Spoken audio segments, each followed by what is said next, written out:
Welcome back to Believe in Badgers on the Believe Network, presented by Oak Bridge Wealth Management. I'm Matt Perkins, joined, as always, by Badger legend, the Hebrew Hammer himself, Matt Bernstein. Bernie, how are we doing today? Yeah, buddy. Dude, we're always good, man. Every time I see you, it's a happy day. It's almost Passover. It's almost Easter. It's all these good things, man. Spring ball's slowly coming to an end, which is exciting because that means only one thing: summer and then season. Yes, absolutely. Absolutely. Before we get into it, want to remind everyone tuning in that we continue to be proudly presented by our main man, Chris Anicetti, and his entire team over at Oak Bridge Wealth Management. Athletes train hard to be the best on the field, but who's making sure they're winning off the field? At Oak Bridge Wealth Management, we don't just manage your money, we handle your entire financial world. From building a rock-solid financial plan tailored for athletes to pay your bills, budgeting, setting up LLCs, and securing financing for cars, equipment, and whatever else you need so you can focus on your game. If you're a collegiate athlete or a parent of a collegiate athlete with NIL deals, we'll help maximize your earnings and protect your future.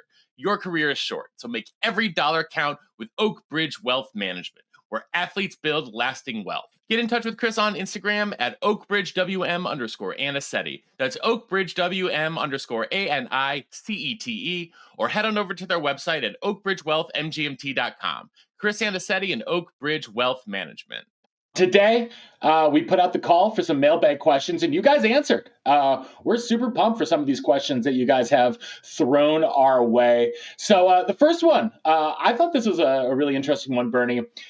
They want to know what your favorite game you've been to as a fan is. Not as a player, but what was your favorite game as an attendee? I mean, that's a great question. Every time I go back for a Wisconsin game, it is the best game. If we're talking about like an away game, I've been to some of the bowl games. They're all blast. I went to the Rose Bowl. It was a fun time. Nothing like Madison. I had a really good time in Penn State one year.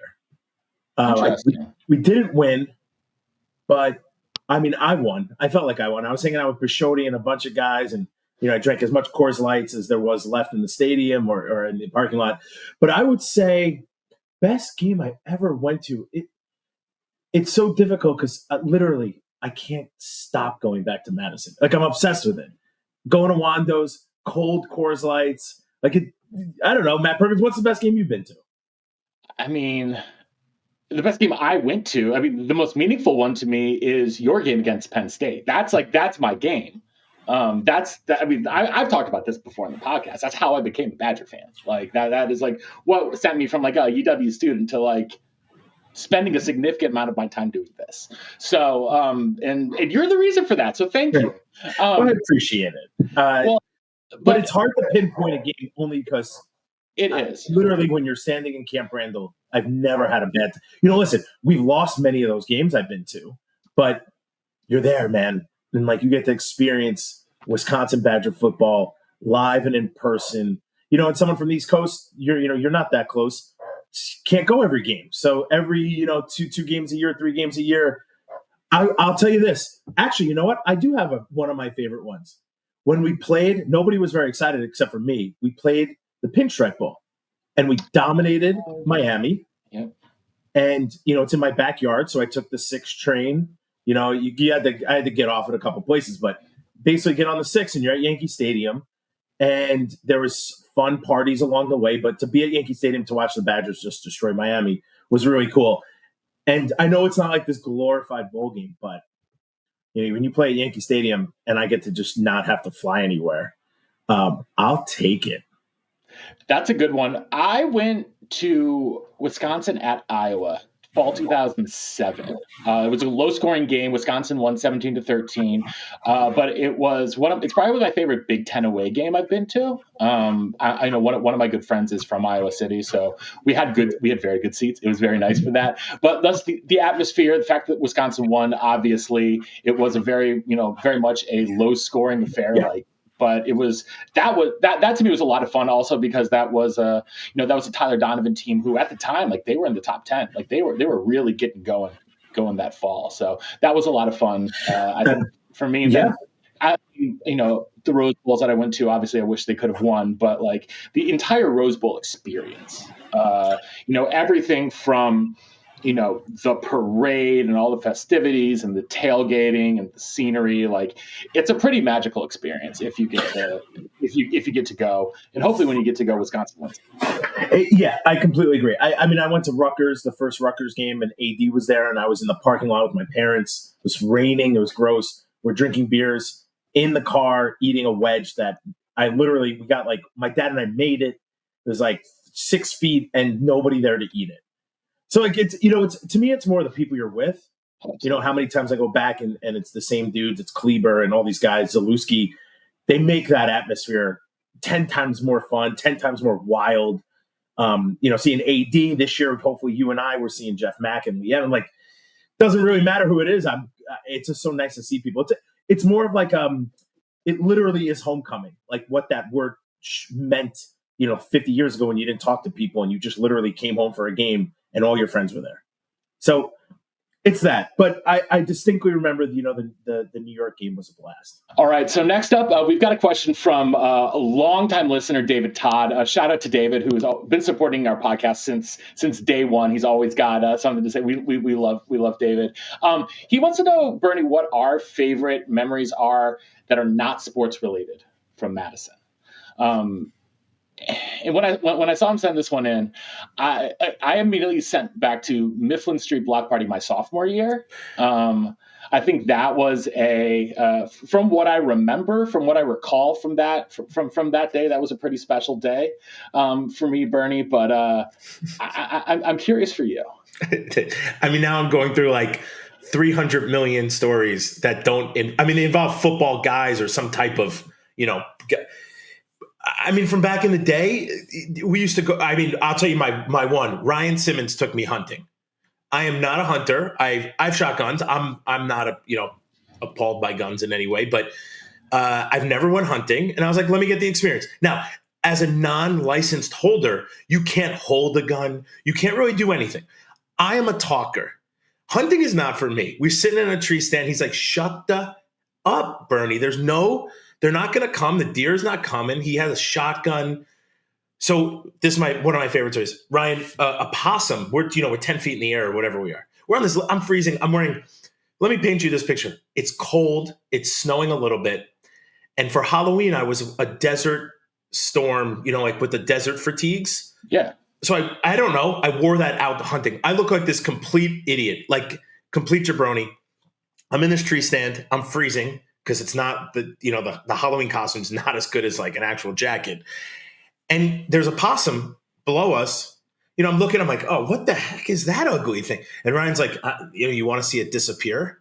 And I was like, no, I don't want to see it disappear. Because, a shotgun blast from 10 feet, this little animal would have been really gross. And I had to go pee at one point. We're not drinking. Like, literally, we're doing nothing. I'm just sitting in this tree freezing. And he's like, you got to go to the bathroom? I'm like, yeah. He's like, okay, well, then you have to walk like 2 miles because the deer smell your piss. Or your urine. Sorry, everyone, for that. But so that was one of like, I have pictures of that. I can't forget it. All these stupid things, man. I went ice fishing with Zalewski, Gorman, Monty, a bunch of other, Stocko. And we're watching Zalewski he's sitting on it with this jacket and he's catching a fish every 5 seconds, putting it on his jacket, holding it and undoing the hook. His jacket's soaked. And I'm like, why are you doing that? Look at all these fish guts all over you. Like, it's so gross. The hole through 2 feet away, Monty can't catch one. We ruthlessly making fun of him. Gorm, we're all drinking beers because that's like the best thing in the world to do on ice. And Gorman's like, all right, I'm going to go to the gas station. Anybody want it? Everyone's like, oh, grab some food. This guy comes back with like 2 ham sandwiches. So we're all looking at him like, Gorman, what the hell is wrong? First off, I don't eat ham. So I'm like, what are you doing? So now I'm starving. Everyone else is like, this is a poor pickup. But like, it's just, I was out once with Zalewski and Gorman in the middle of nowhere. It was dark. You couldn't even see the tip ups. Dude, man, you mentioned Mifflin. I didn't even come to mind, but like every second on Mifflin Block Party was hilarious. Dude, just golf outing, like everything you could think of. I think I had the most fun experience out of anyone. And I don't think there was a time in my life that like kind of sucked.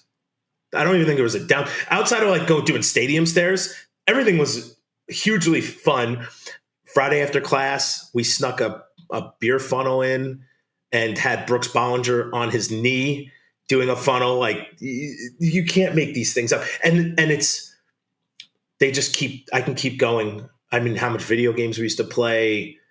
I can go on and on and on. And it was just such a unique, amazing experience.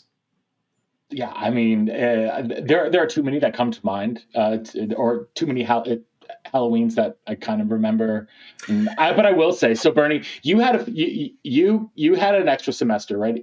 You as a fifth year. I took an extra semester as a fifth year. Now, obviously, I was on the rugby field, but I wasn't on the football field.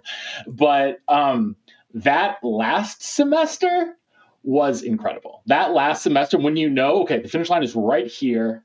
Mm-hmm. Like I've got like my stuff is wrapped up. Like I'm taking ballroom dancing, and I'm having a blast. And so like that sort of period, that sort of like the that last semester was super special for me because like I got to do a lot of like fun things that weren't as like intensely academic, like a double major. So I was like trying to finish up like all this stuff before that. But then sort of that last semester, like I got to take like a couple really interesting electives. And like I said, like ballroom dancing, which was like really fun. Just like be able to sort of like finally feel like I like really, really knew everything on campus and where everything was, where I really needed to be and who were my people where and what. And like, for me, that I just remember that whole sort of fall of 2008. It's just like everything was just like felt so hopeful. I mean, there was like so much opportunity everywhere you went. Yeah, I don't disagree with you. I had one or two classes that I was my history seminar I had to pass. And at this point, sadly, if I go back, it would be different. But academics were the least of my worries. You know, it's football, and then at that point, I got hurt halfway through, so I was like rehabbing, and then trying to figure out like getting into the NFL or getting a real life job. Which is not easy to navigate with minimal help, just in general. Like, I don't know who to ask. You know, cell phones kind of worked, but they kind of didn't really. So like you couldn't just call up your buddy who was in the NFL and be like, hey, what's the process? Like, I mean, you could, but for everyone, it's different, right? So I love that period of time because you really are a big man on campus. You could walk into any bar. No one's giving you I felt like I either knew everyone or everyone knew who I was.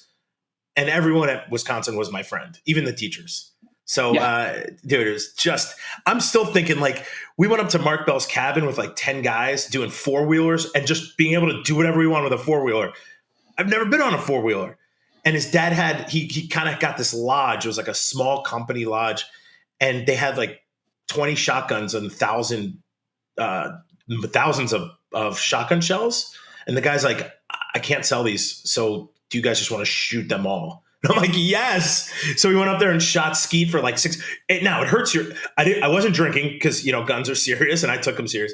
Dude, we went to the Eagle River. I got so sunburned. I couldn't even bench press the 2 days after. I mean, Greg Root says we should write a book. And I really think we should write a book because they are all the stupidest. Like anything you think that was smart, we were doing the opposite for no reason that we just happened to be doing that. Yeah. I mean, it's like, I think you said earlier, Brent, it's about the people you're with more than anything else. And I think that Madison is a great place to find your people. I went to Country Fest with Kleber and Darren Charles and Doherty. I mean, I'm not a country fan, but that was interesting. It was just, you know, it's all those things. It's literally, you embrace Wisconsin, the culture and the place. And you literally, I was like, I want to get these experiences because I might never get them again. I have 4 years to do it, and I want to do it.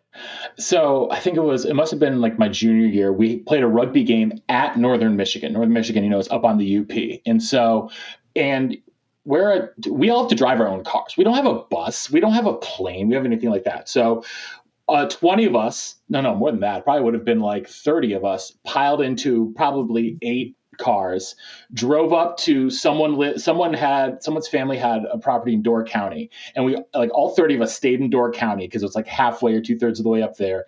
Then we drove up like 5 a.m. the next day to play Northern Michigan. We won the game barely, but we won the game, and then had like a 6-hour drive back to Madison in order to get to a party. And I was the responsible sober one for that, so I had to drive the whole way. But there weren't a lot of state troopers out that day. No, I'll tell you this: my brother came the year after, so like the amount of time I spent with him playing SSX Tricky, which is like a ridiculous snowboarding game. He lived in a fraternity house. I was there all the time. It was disgusting, but hilarious. I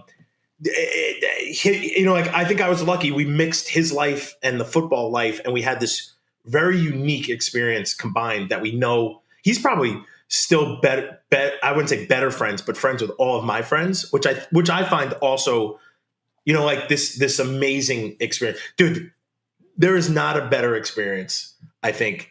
I looked at Johnny Sylvain once in Stats 100 or Stats 301. And I go, Johnny Sylvain, you know any of these? We were taking the first test. I go, you know any of these answers? He's like, nope. I go, dude, I'm getting out of here. I'm going to drop this class. I couldn't get one answer. So that derailed my social work. I was double majoring at the time until Stats 301. So shout out to Stats 301 for completely taking my double major away from me. But dude, literally every day was something funnier or stupider and just more amazing. And I could literally go into this. We could do this for hours. We could. Imagine your friends are like Greg Root, like Owen Daniels, Posiak, Tez. I mean, you're Antaj. Like you, Clink. I could name AD. Dude, you couldn't go anywhere. One time, Jeff Mack was dancing on the tables at the KK when I was a freshman. Wendell Bryant was handed a tray with shots. I was like, what? This is real life. Like, this is reality. And it really was.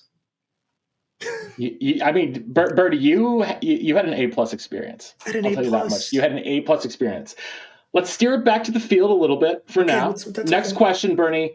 I mean, we asked this. I think we asked this to everyone. So the people want us to know: what are you most excited about this upcoming year, and what are you most nervous about? Whew.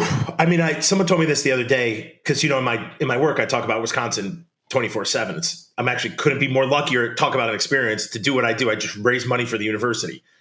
I talk about football pretty much majority, and I don't even raise money for athletics. Somebody said the over/under's 5 wins, and I would believe that. Sadly, now to me, first off, our schedule's ridiculous. Yeah, that might be the thing that makes me the most nervous. You're going into the right, and I would agree. Now you're a college football player, and you are being told you're nothing. I love that. So I think our guys are going to come out firing. What I'm most excited about is I've said this, the eye test. I want to see dudes pumped to be there. I want to see guys embrace, love everything the Motion W was, and can be. I mean, these guys are at the most pivotal point. It's like Don Davey and the guys we had, Eddie, all these dudes we had in 1990 or 91 or whatever, when Barry came in. It's like, you guys will be that first team. Now, they will say they sucked that year, but the culture they were building catapulted for the next 20 whatever years of Barry, right? So these guys can do that. And if I'm watching a game and I'm a high school kid, I'm ranked top 100, and I see you loving playing there and getting excited and making plays and celebrating and doing these things and just looking better, I would consider it, right? Maybe you don't have 10 wins. You have 5 wins. You have 4 wins. But at least you look like you're making it look like, what do they say? What's that like?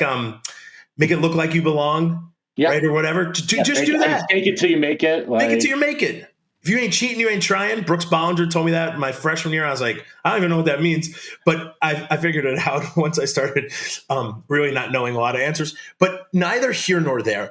I am excited to watch a better quality team. And from all we're hearing from guys, from coaches, from pretty much a lot of people around it, it might not be a win and loss. It might not be our happiness in the win bracket. It'll be our happiness in you're watching guys compete every play, not doing stupid things, not kicking the ball out of bounds, mental errors are low, we're scoring points, we might not win. But to me, at this point, when you're in a pivotal part of, Fickell's tenure here, that's what I want to see. I'm most excited about being physical and going back into blocking and tackling. Downhill run game, and on the flip side, heavier defensive line. Like I am here for more pads popping, more heavy bodies moving fast and trying to light each other up, and just getting back to a brand of football that is emblematic of sort of the reputation of the university.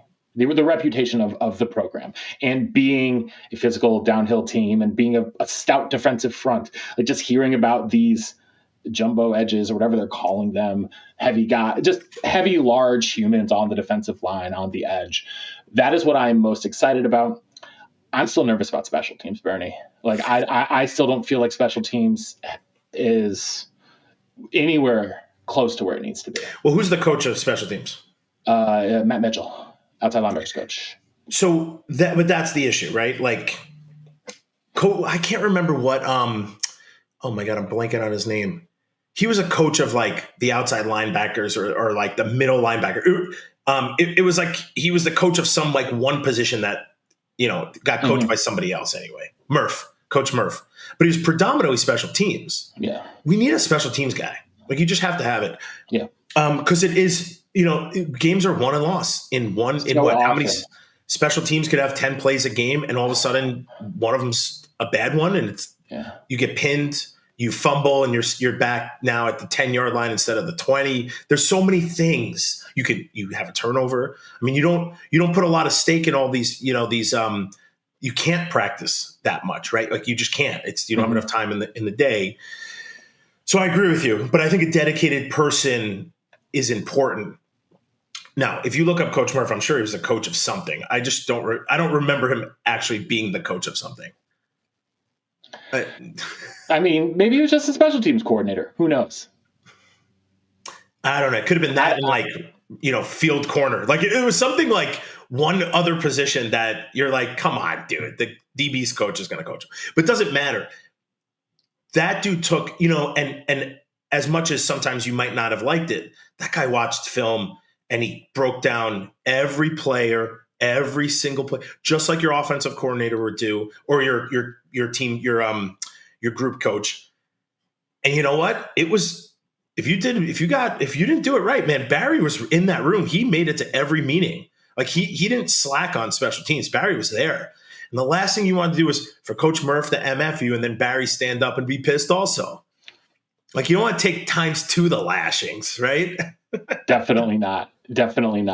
Another question we got is about in-state recruiting. Now, you and I don't follow recruiting as closely as, people like our friends Clint Cosgrove and John McNamara, but, we do, at least keep an eyeball out on it. But in-state recruiting is down. Less Wisconsin kids coming to Wisconsin since Luke Fickell became the head coach, and more kids going out of state. Does that even matter anymore is what they want to know. It's such a good question because, you're losing the best guy in Wisconsin, but you're getting the best guy in Pennsylvania. And is that, Barry said, and I think if you want to look back, Barry is a visionary and he was an amazing coach, an amazing figurehead, amazing famous person. He said, you got to put a fence up around Wisconsin. I do think it matters. I think for a number of reasons. I think the most important is these guys, I didn't have this. I wasn't Kleber or Zalewski. I didn't grow up living, breathing Wisconsin football on Saturdays, high school Friday nights, Wisconsin Saturdays, and then Green Bay Sundays. And not only like breathing it, like it being important, like people's lives depended on it. It felt like, and you grew up in Vermont and I grew up or New Hampshire, and I'm in New York. Didn't matter on a Saturday. Like Syracuse was good for a spell. But I think you got guys growing up where this is so important. And then that's the goal. And then once they're like, wow, I could play at Wisconsin, you have other teams coming at Penn State, you got Ohio State, you got Notre Dame. Like no one's given up. Like Wisconsin's good football. So I think it's important to keep those kids. Now you talk about culture and identity. They bring that. They're like that. I remember, Dan Benning, like Ben John, like I can name all the Wisconsin kids. That motion W was the most sacred thing. Half of those dudes had this tattooed on their body. I found that to be very bizarre, but like, that's how important it is. And that's like, when you have a motion W, you have the Badger paw or Bucky tattooed on your body, you really want to be there, and you're going to bust your butt to do everything to succeed. So I think, yes, you do need that. I think it also brings fans. It brings the entire state back to it, because you get, like, look at Groshek. I don't even know where he's from. Look at Tony, Wisconsin. They're all Badger fans, right? Because of Jimmy. It's just that, like, you don't even know where these places are, and these people are coming to Wisconsin. We had the walk-on culture, which might be dead. I don't know, because it's hard to figure out. Once you're a walk-on and you dominate, why stay? You can get a deal. You can do a lot of things. I'm not saying it's going to go away, but there's also with the latest roster rules and updates, like walk-on programs are pretty much going to be dead here in the next couple of years. So that's which is really too bad. And I think the other reason, though, that we see this is that recruiting is just more national now than ever, right? It used to be, it was tough to, like, for example, this past year, one of the top players in the States ended up at Tennessee. Right, Trey Poteet. He had corner, top 150 player in the country. Played Verona. Ends up at University of Tennessee. 20 years ago, University of Tennessee isn't getting up to Verona, Wisconsin. And they don't know who that kid is. Right. Because Huddle doesn't exist. Because like, if you want to be like that, you have to be mailing stuff out, and it's to coordinate. You don't have the camp circuits, and so there's so much more exposure for high school players everywhere. And so for Wisconsin, that means they have a larger pool to draw from nationally, but the pool from Wisconsin is also being taken by more people who aren't Wisconsin. Right. So you're going to have this give and take. And yeah, I think that the sort of the offensive style and the larger sort of lack of physicality for the team the last couple of years has also hurt. You also, when you lose the entire Christ and Leonard administration regime and all of those Wisconsin ties that they had, not just to the university, but to the high school coaching system in the state as well, you're inherently going to lose some of these kids for a while until this current staff builds up the reputation and builds up those roots that Barry and Paul Christ and Coach B had all, cultivated through 3 decades of running the program. So, yeah, of course, a high school coach who's known those people on the Badger staff forever now doesn't have a contact on the staff because it's entirely changed over. But he still has a contact on other staffs. I completely agree. Listen, Kleber and I talk about this all the time because he went to Catholic Memorial, which is one of the better football powerhouses. And then I'm forgetting where Hayden went, but there was another one of these powerhouse Wisconsin. Why am I forgetting it? Arrowhead. And I remember these high schools because you always heard about them. Yeah. Right. And so to lose that, you're losing the guys who are coming out of those schools every year. Now, I think Verona's a little different. Literally, that's 20 minutes outside of Madison. I know exactly where it is because my wife's from there. That might be too tangible. Like, what do you do as a high school kid? You can just drive down to Madison to like hang out. So it might be too close, like too much of your backyard. I don't know if that's the case or not. I just feel like for some people are like, let me just get a little bit away. But yeah, we lost. I mean, you lose. Now, I know that they're trying to repair that. Like you just can't it just doesn't happen overnight. That like, hey, you've been giving us guys for, look at BC. Like, you got to take care of those dudes. And BC, I think, is a good example. Like, he has a way he could make a difference. Not saying he should direct all his kids to Wisconsin, because that's, he'll know those kids better and they might need to go somewhere else. But listen, it's a good start. You build those bridges back up. Yeah, I think you should keep Wisconsin in your main focus. Get those dudes, because they're all culture guys. They're all fans. They're all diehards. Not saying you shouldn't go get a New York Jew like me who's going to come in and be a diehard, but you're taking a chance. Like, who knows what I'll be? But I'm now like the most biggest diehard Wisconsin fan. But there's something said about being around those guys, and it's just different. Like the way they go about being in Wisconsin and the confidence and the chip, it's just different. All right, Bern. Last question. Which opponent do you wish you could have had as a teammate? Which opponent? It's a great question. I don't think I need any defensive guys. One, I hated everyone else who played against defense. Man, it's hard to say because we had some good dudes. I remember Dallas Clark was like maybe one of the best dudes when we looked at him. That was when OD was still playing quarterback. OD kind of became him. So it's hard to say that guy. Dallas Clark's a really good choice. What? Dallas Clark's a really good choice. He sticks out. I remember just being there going, we can't stop this dude. Like you look at him, you're like, he just looks like a guy, a football player. And he was anything but that dude. Like he was the end all be all of like being amazing. Like we didn't need running backs. I don't know. It's hard to say because like I cherished my teammates and I don't know if I picked someone else over them. I don't think they're asking you to pick someone else over them. I just think who would it be cool to play with? Like I think it would be like so let me tell you another funny story then if you want to hear it. Yeah. Me, Brett Bell, and Joe Thomas went to Chicago for Big Ten Media Days. Yep. Brett Bell was like me. We went out. Joe could drink a couple beers. He would feel nothing. He was, metabolism. Could drink a keg and feel nothing. So the night before, we had to be up early, like 7:00 to start this whole day and we were like, we're rallying troops. Mangold was there, Nick Mangold, a bunch of other dudes. Yep. I just remember him because when I played on the Jets. We're all there, and Brett and I are hitting it. I'm talking about like beer and shot for no reason, hitting it hard. And these guys are just chilling, like not really into it. So anyone I went to Big Ten Media Days, no, I don't want them on our team. It's just I don't know. Dude, that's a great question. Yeah, I'm just thinking about guys we played against, but I don't want any defensive guys from the other teams. I just really dislike them. I guess I don't know. I'll go with Dallas Clark. Would have been fun. I knew the answer was not going to be AJ Hawk.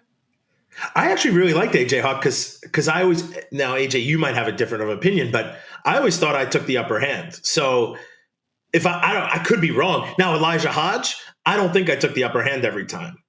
So that's why I don't want that dude on my team talking that smack to me. He's like Alex Lewis, like a battle every time. Sometimes I won, sometimes I lost, and I hated that. Made me a better player, but I literally hated it. But AJ, I feel like AJ, it might have gotten the best of you. Well, you know what, Bernie? Maybe we'll just have to put up. Who else? 45 from Michigan State. TJ Duckett. TJ Duckett, I think I would have been. I just wanted to be in. Well, I mean, the two of you combined would have been like the biggest. Like 900 pounds. Yeah. There's some guys I would love to have just been around to just. Charles Rogers from that team. Although I actually did see him in Detroit, he was hilarious. So like, there's some of these dudes, right? Like, it would be fun to be around. But I don't know. Again, I'm not picking any dude over, my guys. Yeah, for me, there were. Oh man, I'm trying to think. I mean, of all the guys that I'm trying to think of, like the Big Ten opponents, like Wisconsin played, at least like in your era, like our era, I should say. We're basically the same age. From those schools, I think it would have been like he's a little beforehand, but like if like Antoine Randall at quarterback who played at Indiana, like I'm thinking about someone like that because that would have just been absolutely electric. Electric. You know who? I'll tell you a couple actually. Now that you took it off, like out of the Big Ten, Matt Leinart, Vince Young, and Reggie Bush. Well, yeah, of course. I mean, of course, right? Like those guys were outrageous. Randall L. I witnessed up front, and I did not like what I saw because he demolished us. But he was, you're right, he was electric. Just electric, yeah. Yeah, I'll take Antoine Randall L. for that because I just no idea what these guys are like in the locker room, but Randall L. was no joke. He was incredible. He was incredible. He was a human highlight machine, and just incredible athlete. Like he made Indiana fun, which was hard to do. To 100%. I don't even know why he went there, but hey, I mean, he did, and it was good for them. But all right, that's going to do it for us here today on a nice little short, sweet mailbag. We appreciate everyone sending us some questions. We'll be back again next week. So until then, thanks for tuning in to Believing Badgers on the Believe Network, presented by Oak Ridge Wealth Management. Until next time, on Wisconsin.